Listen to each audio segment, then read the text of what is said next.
la plaine d'Alsace. Du maïs à perte de vue depuis tant d'années. Le choix de cette culture n'est pas sans conséquence pour la nappe phréatique. Dans le Piémont, certains puits captent une eau qui n'est plus potable. Teneur en nitrate trop élevée.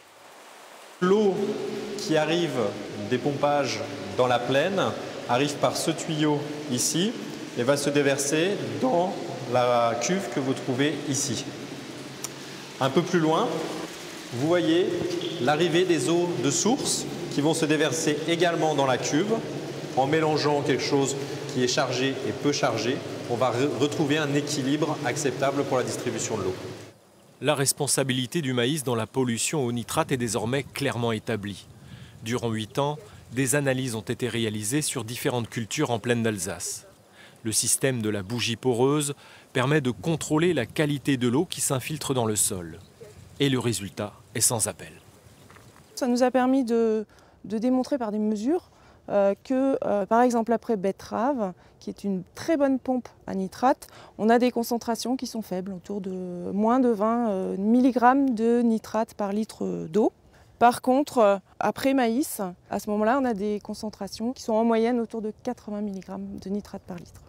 L'Association générale des producteurs de maïs reconnaît une part de responsabilité. La surfertilisation ou la mauvaise utilisation de l'azote a longtemps été une réalité. Mauvaises pratiques qui n'ont peut-être pas complètement disparu, mais l'AGPM assure que les choses changent.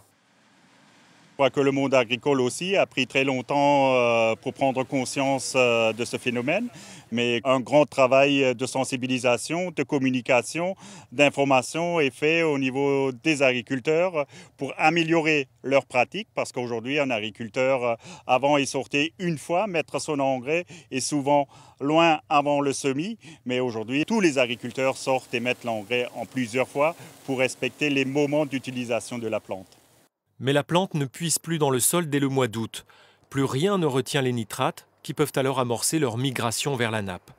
Des solutions sont expérimentées avec plus ou moins de succès.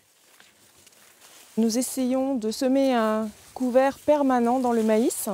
Et une fois que ce maïs sera récolté, et ce trèfle pourra piéger les nitrates, absorber les nitrates par ses racines pour éviter les pertes de nitrates vers la nappe. C'est une solution qui pour l'instant n'est pas au point. On a du mal à vraiment gérer la concurrence entre les deux plantes, le maïs qui est là pour être récolté et le couvert permanent qui est là pour piéger les nitrates. Mais il y a l'urgence, ce sont les puits de captage. Il faut protéger leur pourtour le plus largement possible. Ici à Ipfig, la luzerne a en partie remplacé le maïs. Il a fallu pour cela créer une filière de toutes pièces.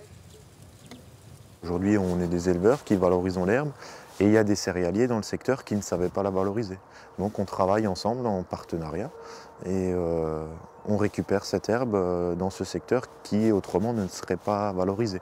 Donc en clair, les céréaliers ne seraient pas allés vers ce genre de culture. Des solutions sont possibles. Beaucoup d'argent a déjà été dépensé et il ne reste que 10 ans pour respecter la loi, assurer une eau potable et sans traitement en tout point de la nappe.